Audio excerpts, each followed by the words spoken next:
Hello everyone, welcome back to our channel with another video. हाँ जी बच्चों, तो हमने बहुत सारे चैप्टर कंप्लीट कर लिए हैं माइक्रो के। स्टैट्स रहती है ना हमारी, तो स्टैट्स को ही आज हम शुरू करने जा रहे हैं।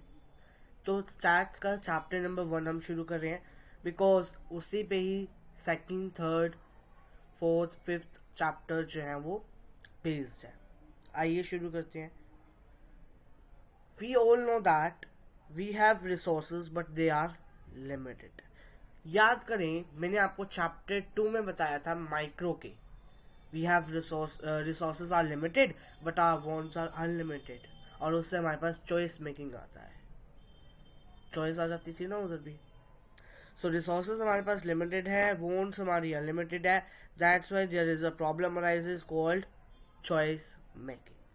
ठीक है, कौन सी प्रॉब्लम आ जाती है? Economic problem.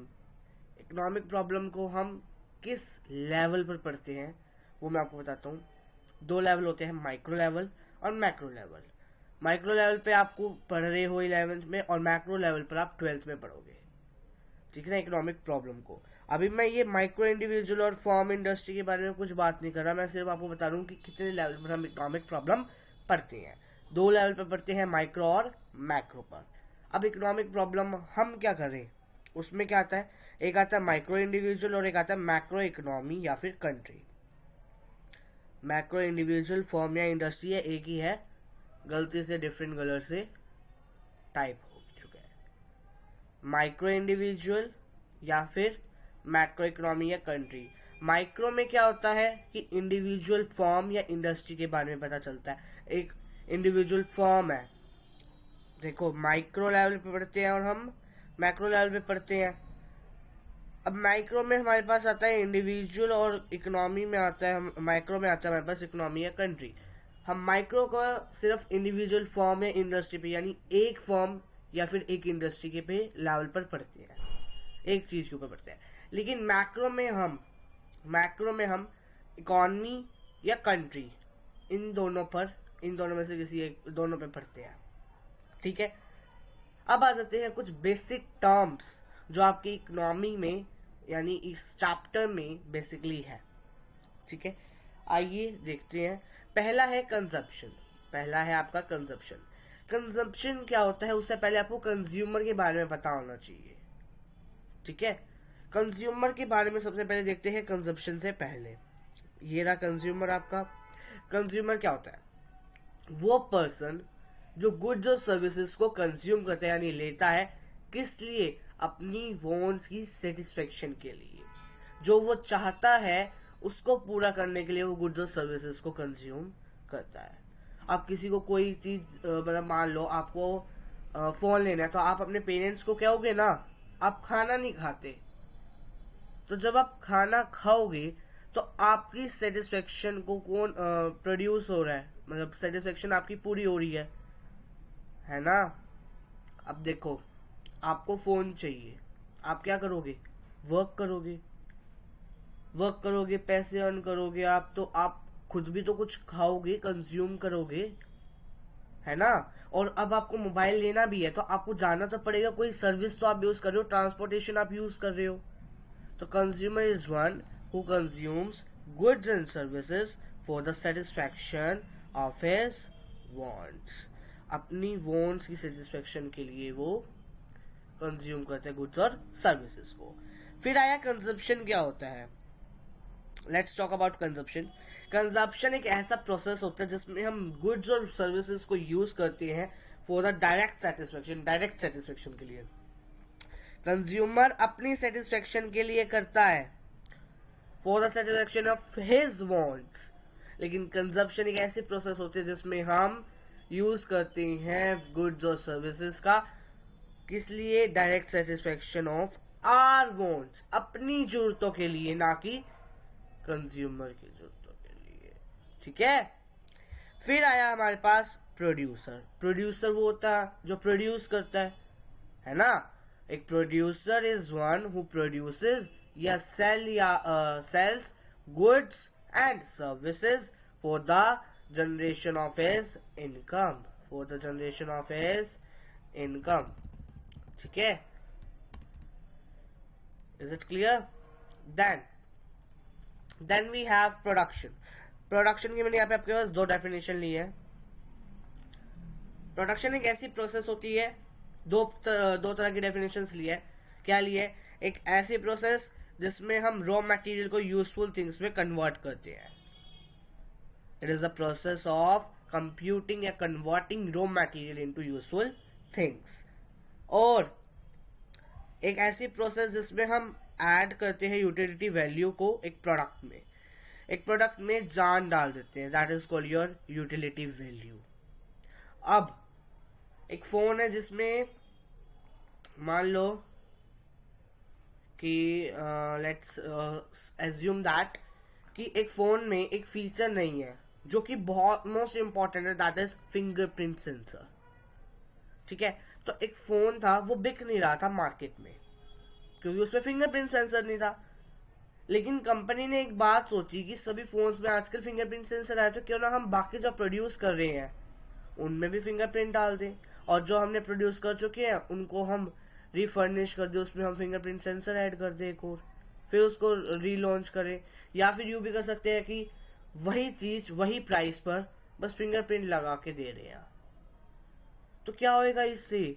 वो एक प्रोडक्ट नॉर्मल था, उसमें उन्होंने यूटिलिटी वैल्यू डाल दी, फिंगरप्रिंट सेंसर डाल दिया, जिससे कि प्रोडक्ट की वैल्यू बढ़ेगी. वो प्रोडक्शन होगी फिर. ठीक है, प्रोड्यूसर वो हुआ जो प्रोड्यूस करा, लेकिन प्रोडक्शन में रॉ मटेरियल को यूजफुल थिंग्स में कर दिया. प्रोड्यूसर रॉ मटेरियल प्रोड्यूस करेगा, प्रोडक्शन वाला उस रॉ मटेरियल को लेकर यूजफुल थिंग्स में प्रोड्यूस कर देगा, मशीनरी जो करती है. That is. Then we have savings. Saving सबको पता है, आप भी करते होगे सेविंग अपनी पॉकेट मनी की. अगर आपको कुछ परचेज करना है तो आप इकट्ठे करते हो ना, कलेक्ट करते होगे. तो that is your saving. Saving is a part of income which is not consumed. ये एक ऐसा पार्ट होता है इनकम का जो कि कंज्यूम नहीं किया जाता. ठीक है. Then we have investment. Investment क्या होती है? जिसमें हम कुछ इन्वेस्ट करते हैं, अपनी मनी देते हैं. It is an expenditure. It is expenditure. ये एक एक्सपेंडिचर है जो कि प्रोड्यूसर्स के लिए होता है. किस पर मतलब दिया जाता है प्रोड्यूसर से? Purchase of such assets which help in generate in income. अब कुछ ऐसी चीज पर आपने पैसा लगाया कि जिससे आपको अर्निंग होएगी, आपकी इनकम होएगी. ठीक है ना? कहते हैं ना कि मैंने उसमें शेयर्स दे रखे हैं आपने, अगर उसमें प्रॉफिट होएगा तो आपकी भी इनकम बनेगी, अगर उसमें लॉस होएगा तो आपका भी लॉस होएगा. लेकिन इन्वेस्टमेंट आपको भी पता है कि दोनों चीजें हो सकती है, या तो लॉस भी हो सकता है, प्रॉफिट भी हो सकता है. तो ये एक्सपेंडिचर होती है. वैसे नॉर्मल डेफिनेशन यही लिखेंगे आप. It is expenditure by the producers on the purchase of such assets which help in generate income. ठीक है. फिर आ जाते हैं स्टैटिस्टिक्स. बात आई अब जो बुक पढ़ रहे हो उसके बारे में भी पता होना चाहिए क्या होती है स्टैटिस्टिक्स, है ना? तो व्हाट इज स्टैटिस्टिक्स? ये क्वांटिटेटिव इंफॉर्मेशन होती है, क्वांटिफिकेशन होती है फैक्ट्स और फाइंडिंग्स की. मतलब स्टैटिस्टिक्स में आप थोड़ा बहुत मैथ्स पढ़ते हो, कुछ क्वांटिटेटिव इंफॉर्मेशन पढ़ते हो. क्वांटिटेटिव इंफॉर्मेशन कुछ फैक्ट्स और फाइंडिंग्स. फैक्ट्स के बारे में इंफॉर्मेशन पढ़ते हो कि हाँ भाई ऐसी चीजों से ये भी निकल सकता है. जैसे आपको मैंने मीन वाला चैप्टर पढ़ाया, उसमें थोड़ा बहुत डिफरेंस था, थोड़ा बहुत आपका 10th 9th का नहीं था. तो आपने कभी सोचा कि वैसे भी मीन निकल सकता है, ऐसे मोड निकलता है, ऐसे मीडियन निकलता है. अब मैंने आपको 6th 7th चैप्टर पढ़ाया, उसमें भी डिफरेंस था, थोड़ा बहुत था ना.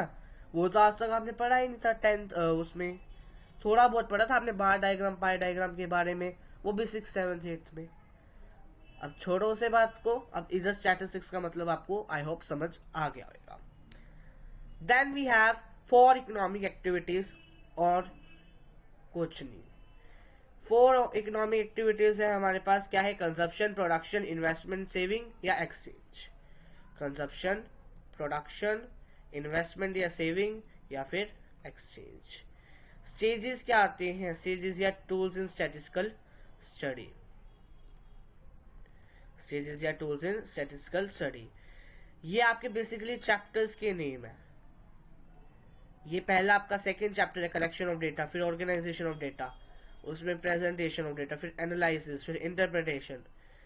ठीक है, ये चैप्टर्स हैं आपके, मतलब ये देखिए, ये जो है प्रेजेंटेशन ऑफ डेटा ये आपका 5th चैप्टर है, कलेक्शन ऑफ डेटा आपका 2nd चैप्टर है, organisation of data I think 3rd या 4th चैप्टर है।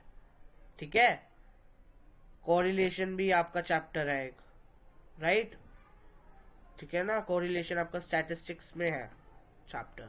ठीक है, तो ये हो गया आपका स्टैटिस्टिकल या स्टैटिस्टिकल स्टडी में स्टेजेस या टूल्स।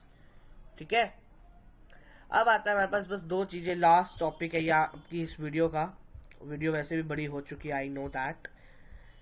सो ये 2 चीजें हैं, statistical as a plural sense. हम 2 सेंस में स्टैट्स को पढ़ते हैं, प्लूरल सेंस और singular sense.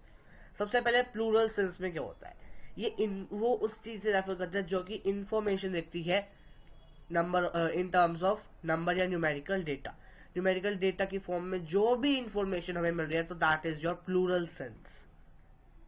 For example population, population अब यू तो है नहीं कि हम गिनेंगे सरोज मनोज ऐसे नेम थोड़ा देखेंगे, एम्प्लॉयमेंट स्टैटिस्टिक्स एक्सेट्रा।